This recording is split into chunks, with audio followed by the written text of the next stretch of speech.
How does pain and failure determine what you become? Pain is lighter fluid.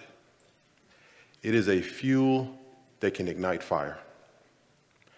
Pain can be a catalyst for greatness. If you've watched movies like Iron Man, The Black Panther, or Gladiator, you've seen heroes driven to their knees in pain, only for their pain to be the source of their power. All heroes have origin stories.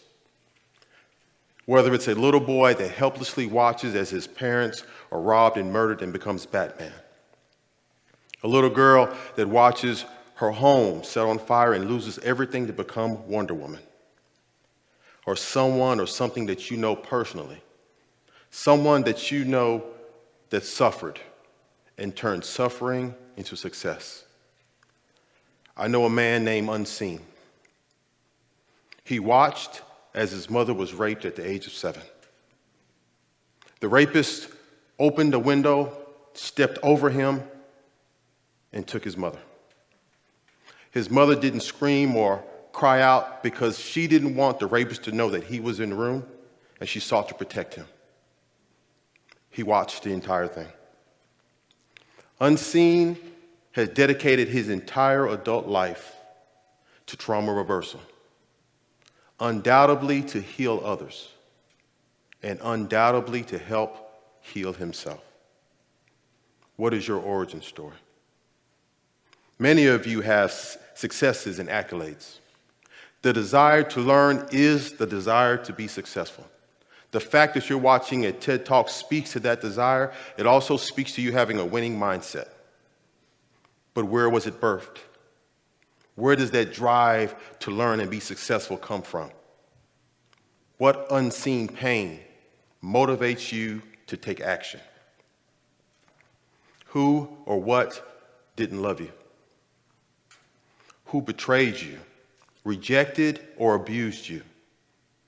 Who told you you were simply not enough? What pain powers your success?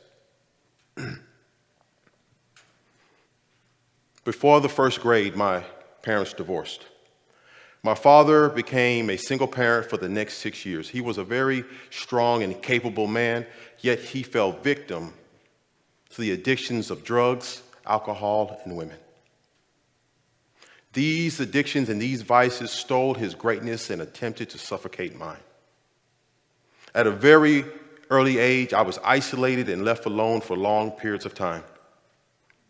As early as the first grade, I came home to an empty house filled with the emptiness of not knowing when he would reappear. On one occasion, I ran away. I didn't run away because I wanted to leave, more so that I was a child that desperately wanted to be found. On another occasion, I took a knife and placed it to my chest. I contemplated hurting myself. Understand that the enemy of greatness desires to steal your talents and your gifts.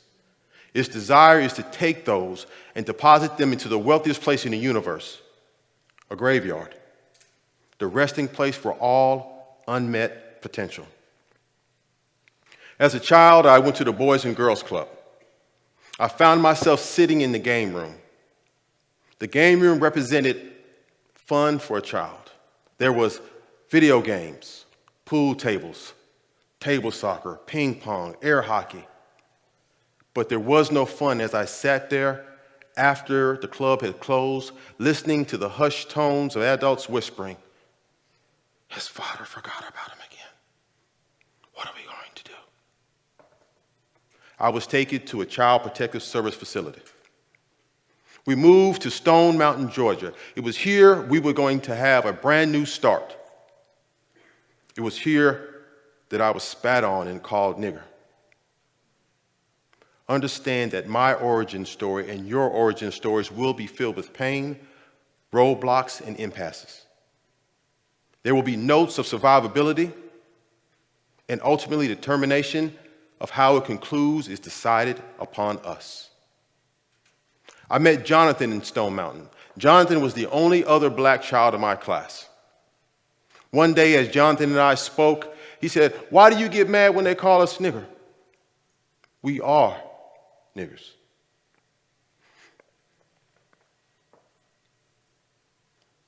The demons of my father's addictions ran faster than his ability to chase sobriety. And when they caught him, I again was isolated and alone. My last memories of my father are of him abandoning me and my best friend in the world, Pete, my golden retriever. He abandoned us for several days at home alone. After the second day of not eating, I found a frozen turkey in the freezer. I took that turkey and placed it in the oven and cooked it for 30 minutes. We ate. The unseasoned and uncooked flesh of that turkey filled the belly of a hungry boy and his dog. These events took place by and before I met the age of 11. At 13, I witnessed a school shooting. I was friends with the shooter, the little girl that was shot, and I knew the intended victim. It is here where I began to learn how to defend myself in the midst of rival gangs and race wars. It was here where I made the decision that I will not die. That decision began the process of my pain evolving into my power. As a man, I became the vice president of a nonprofit organization that fed over 75,000 children in a matter of 6 months. The hungry boy now feeds children as his passion. I became the CEO of a company that coaches, builds, reinforces, and supports CEOs, business executives, world-class athletes, and youth to dominate their fields of choice. The defenseless boy now creates champions and superheroes. I became a member of an elite team inside the Texas Rangers Special Operations Division. It is here that we fought against narco-terrorism, transnational gangs, and human traffickers. The frightened boy now fights on the behalf of others. Understand that you have a powerful origin story. It is the story that you whisper to yourself. It is a story that only you hear. It is the story of victim or victorious. Your story does not have to be tragic, only defining. Greatness is not the sum total of some magical power. Greatness comes from willpower. The will to do the hard thing. The will to make yourself responsible and to respond with your abilities rather than your complaints, your settlements. All superheroes have a superpower. Your superpower is the human spirit. Since the dawn of time, humans have outran, outlasted, and outexisted everything that has come to take its place. And that power is at your disposal. I stand here not in spite of my experiences, rather because of my experiences. My experiences birth resiliency, and resiliency is my superpower. My fatherlessness drives me to be a good father. My emptiness drives me to be a passionate lover. My vulnerability drives me to be a warrior. What are you allowing to drive you? The moment that I decided to be the author of my story rather than a character in it is the moment that my pain began to evolve into my power. To do this, I had to love myself enough to walk away from anything and everything that required me to be and play small. History is written by men and women that are authors of their story. These people have taken the human spirit and utilized it as a change agent. They have utilized it as the natural effect, the eternal effect that changes things. What are you willing to change? Is your pain your liability, or is it your power? What exists that you are willing to not allow it to exist in your presence? Are you the author of your story, Or does someone else write in the book of your life?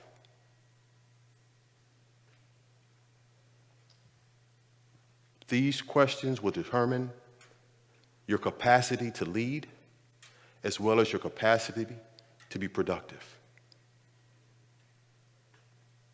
My name is Germaine Gaspard, and I choose to be the author of my story.